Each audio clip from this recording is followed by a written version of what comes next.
When you think of the name Henry Ford, what is the first image that comes to your mind? You probably see black and white footage of the Model T rolling off an assembly line.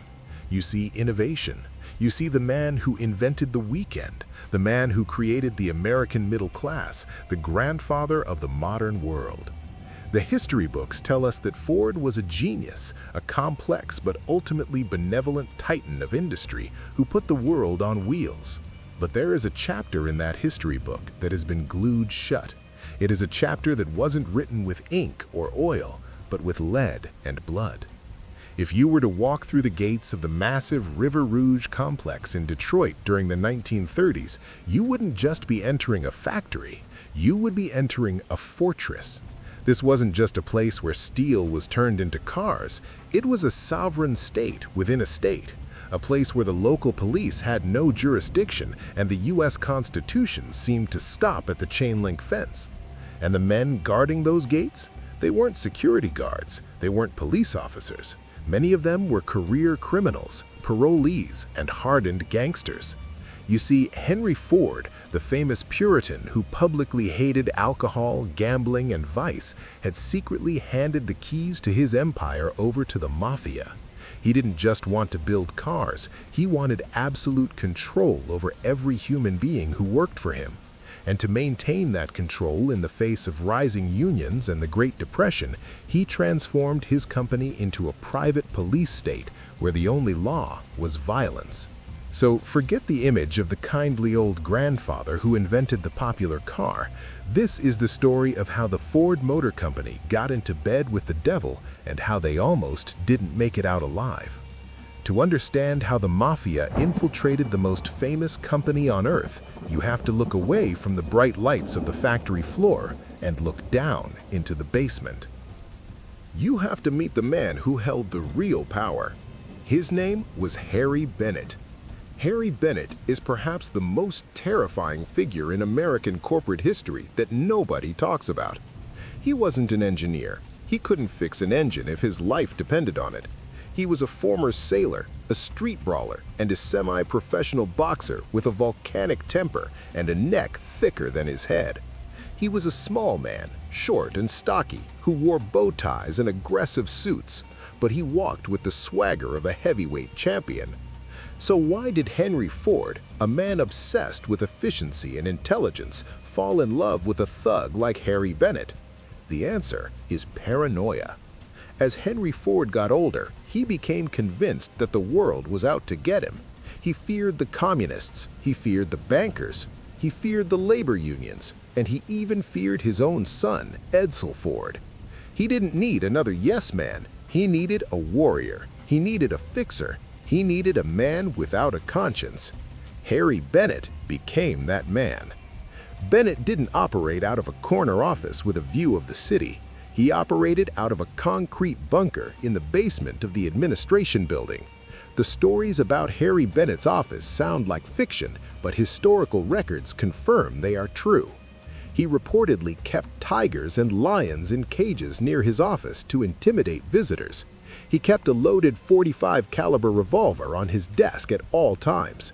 When he was bored or frustrated, he would practice target shooting right there in the room, firing bullets at coins that his terrified assistants would toss into the air. This was the man Henry Ford put in charge of personnel. But Bennett didn't build a human resources department. He built an army. He called it the Ford Service Department. The name Service Department sounds harmless, doesn't it? It sounds like the place you go when your radiator is leaking. But in Detroit in the 1930s, those two words whispered in a bar or a union hall were enough to make grown men tremble. The service department was effectively a private Gestapo. At its height, Bennett commanded a force of over 3,000 men. These weren't men hired for their resume or their work ethic. They were hired for the size of their fists and their lack of empathy. Harry Bennett scoured the prisons of Michigan. He championed a very twisted version of prison reform, where he would offer violent inmates early parole if they agreed to come work for him at Ford. He hired failed boxers, wrestlers, and street enforcers. Their job wasn't to protect the factory from thieves. Their job was to protect the factory from the workers.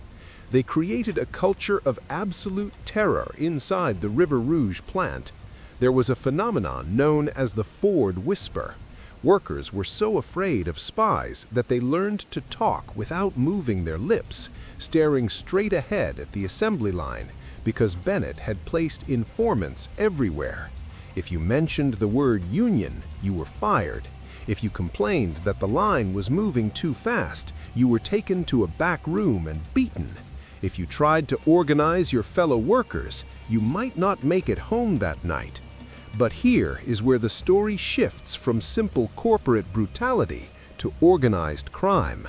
You see, managing 3,000 violent men requires a special kind of leadership. You can't just run that like a business, you have to run it like a gang.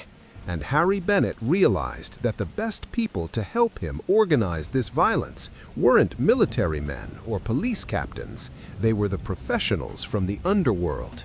Detroit in the 1920s and 30s was the Wild West. It was the home of the infamous Purple Gang, a group of predominantly Jewish bootleggers and hijackers who were so violent that even Al Capone famously said he didn't want to mess with them. These were men who had cut their teeth during Prohibition, hijacking liquor trucks and eliminating rivals. When Prohibition ended, they needed new revenue streams, and Harry Bennett opened the door wide. The logic was cold, pragmatic, and terrifying. Bennett believed that if he gave the mob a slice of the pie, they would ensure that no labor union ever gained a foothold in the factory. It was a deal made in hell. The Ford Motor Company began awarding lucrative contracts to front companies owned by the Mafia. Think about the logistics of a city-sized factory. You need trucks to haul away scrap metal. You need companies to deliver fruit and sandwiches for the workers for lunch. You need laundry services for uniforms. Bennett handed these concessions over to the mob. The Mafia controlled the trucking of new cars. They controlled the scrap metal yards. They controlled the cafeteria food. In exchange for these millions of dollars in contracts, the Mafia provided muscle on demand. Whenever there was a threat of a strike, Bennett didn't have to rely solely on his internal security. He could make a phone call, and a truckload of professional enforcers from the Purple Gang or associates of the Italian Mafia would arrive at the gates armed with baseball bats and lead pipes wrapped in newspaper. The connection went all the way to the top. There are reports of Joe Adonis, a high-ranking boss in the New York Mafia and a key figure in Murder Incorporated, having personal meetings with Harry Bennett. Just pause and visualize that image for a second. The head of security for the most American company in history, shaking hands with a man who ordered executions in Brooklyn. The line between the corporation and the criminal underworld hadn't just blurred, it had completely vanished. Ford Motor Company had effectively become a subsidiary of organized crime. For years, this system worked. The fear kept the workers silent. The money kept the mob happy. And Henry Ford, isolating himself more and more from reality, believed that Bennett was the only one keeping his empire safe. But you cannot rule by fear forever. Pressure builds, and eventually that pressure has to explode. That explosion happened on a cold, gray afternoon in May of 1937. The event would go down in history as the Battle of the Overpass. The United Auto Workers Union, the UAW, was gaining strength. They had successfully organized strikes at General Motors and Chrysler. Now they were coming for the big one, Ford. The union leaders, led by a calm and courageous man named Walter Reuther and his associate Richard Frankenstein, decided to make a statement. They weren't coming with guns. They weren't coming with rocks. They were coming with pamphlets. They planned to stand on a pedestrian overpass that connected the street to the River Rouge Complex and hand out literature to the workers changing shifts. It was a public space. They had a legal right to be there. They even invited photographers and newspaper reporters to document the event, proving that they were peaceful. But Harry Bennett was watching. From his bunker, he saw them gathering, and he decided that the law didn't apply to him. As Reuther and Frankenstein stood on the bridge posing for photos, the doors to the factory burst open. But it wasn't the workers coming out, it was the service department. A group of men in heavy wool coats and fedoras marched onto the bridge. Among them were known professional wrestlers and identified mob enforcers. They didn't say a word, they didn't ask the union men to leave, they simply surrounded them. What happened next was captured on film, and those images would shock the world. The goons used a classic gangster technique. They grabbed the union organizers' coats and pulled them up over their heads, blinding them and pinning their arms so they couldn't fight back. Then the beating began. It was methodical and brutal. They beat Walter Reuther and his men with batons, with brass knuckles, and with steel-toed boots. They picked Reuther up and threw him down a flight of concrete stairs. When he tried to get up, they kicked him back down. They broke the back of another organizer. They turned on the women who were handing out flyers, kicking them in the stomachs. It was a massacre in broad daylight. Harry Bennett watched the reports come in, and he thought he had won. He thought he had sent a message that would terrify the union into submission. Nobody touches Ford, he thought. But Bennett had made a critical miscalculation. He was used to operating in the shadows, in the back alleys where there were no witnesses.